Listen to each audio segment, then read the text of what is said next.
Ci potrebbe aiutare a capire come si fa a compiere scelte buone e di chi ci possiamo davvero fidare? Il punto di riferimento più importante per le scelte che noi dobbiamo, tu lo troverai in te stessa. Avere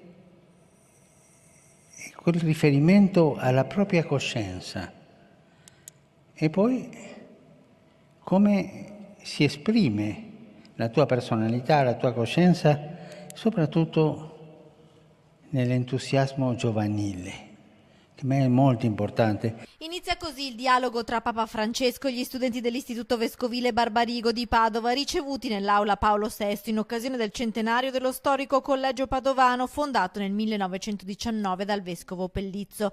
3 studenti hanno posto delle domande al pontefice, che li ha esortati a vivere con entusiasmo e a saper rischiare. La giovinezza per voi non è passività. Tante volte ho parlato, mi ripeto sempre, perché i giovani sono sempre gli stessi, no? Dei giovani da divano, no? Quelli che sono passivi, seduti, guardando come passa la storia. Ma è la storia che deve guardare come passi tu. È brutto trovare un giovane in pensione. Una giornata speciale per gli studenti accompagnati dal vescovo di Padova Claudio Cipolla, dai docenti e da esponenti del comune e della provincia. Papa Francesco, per la gioia dei ragazzi, al termine dell'udienza si è prestato a selfie, autografi e abbracci. Al preside Don Cesare Contarini ha lasciato anche l'attestato con la benedizione apostolica per tutto il collegio, per chi vi lavora e per le famiglie dei giovani. Il vostro lavoro nel futuro non deve essere scelto per riempire le tasche di soldi, ma per servire meglio gli altri, ha detto Bergoglio, che poi ha invitato i ragazzi a non pregare come pappagalli, ma con il cuore. Appassionati. La vita si gioca con passione.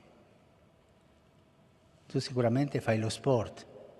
Sì, no, più o meno. Ma il calcio. No, non fai il calcio, ma almeno quando tu guardi una squadra di calcio, cosa fanno i giocatori? Giocano con passione, perché vogliono vincere. La passione anche in quella vita giovanile è importante.